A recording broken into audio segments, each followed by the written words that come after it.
Howdy, welcome back to Kadosh Farms. I wanted to do an update video. We have one of our final hens has hatched out a bunch of her chicks.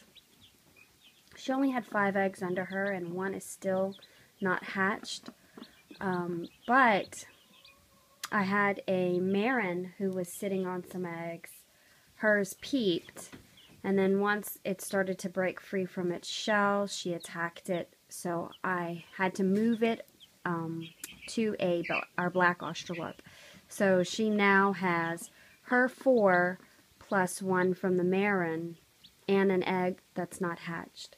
Now I'm debating whether or not to take the other 2 eggs from the Marin. She killed one. She was being attacked by another chicken. And in the process of the fight, one of her eggs did get destroyed about 3 or 4 days ago. So I moved them into our work shed in their crates. And now I close the doors on their crates. And I come out here several times a day just to check to make sure that their water's clean and that they're doing fine. When I had come outside, before I had put them in here, noticed that the egg was cracked. I allowed her to still sit on it, but she ended up killing the baby. So I'm really debating just going ahead and taking her eggs from her and giving it to this chicken, because she is still sitting on an egg. She's still sitting on her nest and taking care of her young very well. These are 2 of her chicks. I don't know if y'all could see them. There's 2 of them here, and the other, her other fuzzball is under her. It's within a few hours old. She has another that just hatched out, plus the Marin one. So she has 5 under her total with these 2, and an egg. Okay, so I know I'm talking about you. So she's got quite a brood, and once they're all hatched, she'll have quite a bit to take care of. But I'm afraid that if I don't take them from the Marin, that she may attack them and kill them.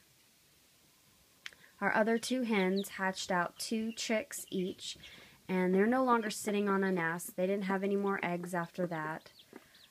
So we have those in 2 separate chicken tractors outside, getting they're having day trips outside now, where they're in a little chicken tractor so that they can't be attacked by any of the other birds, but to start to get the birds adjusted to being around the chicks. For the last week or so, they've been inside of kennels in our workshop. So they've been away from chickens. They could still hear each other, but they weren't really getting to be around them much. I'd close up their kennels and I'd open up the doors on the woodshed, and the other chickens could roam in here freely to see them, but there wasn't really any kind of close contact. So we've got them in chicken tractors outside. And when these get just a little bit older, they'll be able to venture outside in a chicken tractor as well. We want them to get accustomed to being outside, but we don't want to just throw them out there. So we'll bring them out there during the day, let them get sunlight and peck for bugs and learn how to dust bathe and all that stuff. And then we pick them up at night because they are really small, and we're afraid that,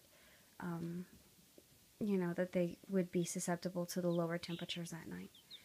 Anyhow, thank you guys for stopping by and looking at our chickens. We love them very much. Oh, let me do a quick update on our Cornish crosses. Aren't they so sweet? They are a mess. They're getting their white feathers. I had to put a screen door on top of them because they were starting to flap, and I didn't want to come in here in the morning to find that somebody had escaped and died. So, but they're doing really well. They're starting to get their feathers. They're getting really big. They're the same age as some of the chicks outside, and the chicks are like half this size. But we're giving them water with apple cider vinegar with mother and it's really helping them with their digestion. You could tell that I do. doTERRA. Digestion. I'm helping them with their digestion. Yes, which I'm going to attach a link to my website if you want to see what digestion is. It's really awesome. I use it on my children, diluted heavily. I also use it on myself, and it helps tremendously with our tummy issues. All right, well, thank you guys so much for stopping by Kadosh Farms. I hope that y'all have an awesome day. Today, well, later this evening begins our Sukkot. Sukkot 2016. What? I'll also put down in the link below to go to the Bible verses that talk about keeping our feast day of our Father. He is awesome. He gives us life. Look at these beautiful babies. All right. Well, you guys have a blessed day. Shalom.